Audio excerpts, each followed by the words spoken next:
the last few years, I've realized that it's very important to have goals and outcomes that you are working towards, specifically performance opportunities that you can create for yourself. Whether you're performing live, you're able to perform live, because I know things are crazy around the world right now, but whether it's live streaming or creating pre-recorded video opportunities, if that is a goal or an outcome that you're working towards, I'm 100% supportive and encouraging you to do that. I want to pose a question to you. I'd like you to consider that it's more about, rather than the outcome specifically or the goal, that it could be a little bit more about your identity, actually stepping into the fact that you are a singer. First and foremost, the first thing you have to do to get better at singing is to recognize that you have to take that kind of singer attitude on board. I often like to say to myself, what would Beyonce do? Like when I'm a little bit, let's be honest, when I'm procrastinating and I don't want to practice, or I have other things that I would rather be doing, I think to myself, like, whilst I'm not Beyonce, I will channel her energy and think, I wonder if she sits around playing Yahtzee on her phone and watching Netflix. I don't think so. Well, certainly maybe not in the early days, and certainly not when she's putting together a show like Coachella or developing her process. And that's the next step, is once you say to yourself, I am a singer, then what would a pro singer do? What would a singer like Beyonce do to craft each day to get better? And it's those processes and those little daily habits that I like to focus on with my artists, and certainly for myself. So it's really about finding a baseline where every single day you're doing just the small amount, the 1% increments. And I'll tell you, a great book, if you need a big picture overview of this, is a book called Atomic Habits by James Clear. Blew my little mind. It is a must-have for Christmas. You can get it on Amazon, you can get it on Audible, you can get it in all the places, the library. It gives you such a great insight to a great positive mindset framing that you can have to really step into your identity as a musician or as a singer. And then what are the processes that you need to do, or the daily habits that you can focus on that will ensure the outcomes? So if your goal is to increase your range or to develop your stamina, to be able to have more control and power in your voice, that will come from you really stepping into the fact that you're a singer. You want to be focused and you want to be pro about your approaches, and then you figure out what systems you need to step into that. And it really is the small stuff. I'm all about vocal health first, because if you've not got a healthy instrument, you can't overlay any of the amazing singing techniques on board. The second thing is, once you've got your vocal health in check, it's really about focused practice. So taking a song, breaking it down, figuring out what your vocal range is so that you know exactly what you're working with, and then combining the two, or combining that awareness around your voice from your daily habits and figuring out what you need to focus on to tweak and make your voice, your unique voice, the best that it can be. So the first step is always awareness. It's like, accept yourself as you are today. I know all of the things about my voice that I need to focus on. Let me share a couple with you. I have some very weird vowel shaping sometimes, especially on the R vowel. I find that very tricky. So I have to focus on relaxing my jaw and letting my tongue really just relax. I'm always overworking. Most singers are. I call it throw the kitchen sink at singing. So it's about really keeping the most comfortable vocal effort. I am often 50 cents under the note, just a little flat. And it's not a bluesy thing. I'd like to think it was jazzy and intentional, but that is again also to do with my shaping, how I'm forming the vowels. And so I know things that, let me give you one more. Voice qualities. I know which voice qualities by default are my strongest, because I'm a very loud person when I'm speaking, and your speaking voice is an excellent tool for developing your singing voice, because you can identify a lot of vocal health elements.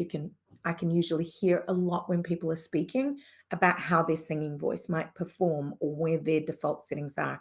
And I say default settings with love, because that essentially is what your signature sound is. When you have that awareness around what is unique about you, positive or not so positive, things you need to work on, You have a framework, you understand the lay of the land. And so I am not the strongest with my thin fold, cry quality, or head voice. Some people call it all different things, coordination. Because I am often in a thick fold or a chest voice, speech quality coordination when I'm speaking, that's the strongest. So I really had to spend a lot of time developing that thin fold to get it stronger.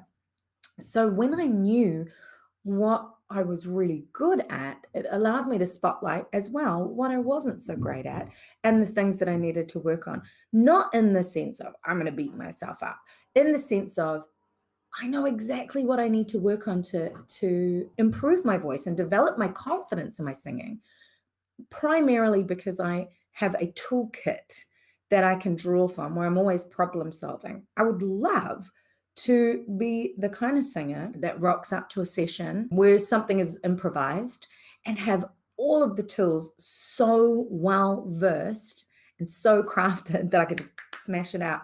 I am not that singer. I'm a work in progress and I'm constantly learning, but I know that I have enough to be a professional singer, that I have unique elements to be a professional singer, and I identify with that. And that's what I'm asking you to do today. I want you to own your identity as a singer as your New Year's focus. So I want you to have a little mantra like, here's one for you I prepared earlier. I am an awesome singer that works on crafting and improving my vocal ability every day. So, something like that, like if you can keep your mind in that space, then the next step is how do I act into that? How do I act into as a singer who's constantly improving, constantly focused on improving their vocal ability? And that comes down to those processes and those habits. So I'm really interested to hear what you think about that. Can you or do you already identify as a singer? Do you say to yourself, yep, I'm a singer? Or this is one that I see regularly when I work with multi-instrumentalists, people who have many talents. They might play keys and sing and songwrite. And they might say, well, I'm a songwriter and I'd like to be able to sing my songs, or I'm a keyboard player and I'd like to be able to. And the first thing I ask them to do is to just start with that. I am a singer, and really step into that.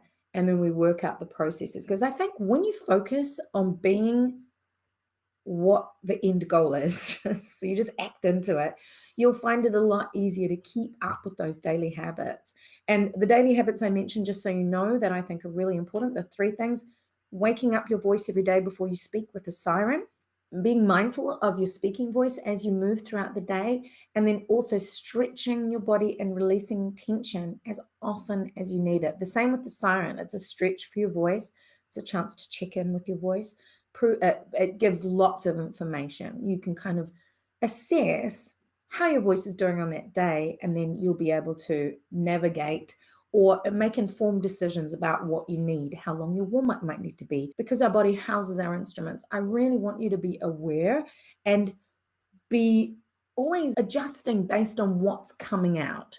So you might have a really solid warm-up practice, but I want you to adjust it in length, either shorter or longer, based on how your voice is feeling on the day. I love a good pre-performance ritual, but I do think we have to listen to our bodies and adapt, extend or shorten, depending on how we're feeling and the other workload around it. And then the same thing with your practice plan. It will inform you as to what you need to focus on, both because you've assessed yourself with either a vocal range assessment and you've figured out what you want to work on and what your strengths are, and then you can formulate your practice plan based on that, or based on what performances you've created for yourself to work towards. So those three things really: daily vocal care habits, having a solid practice plan which includes your warm-up, and then making sure that you identify and step into those habits with the mindset of a singer, of a professional singer, of a touring singer, of a whatever your desired outcome is.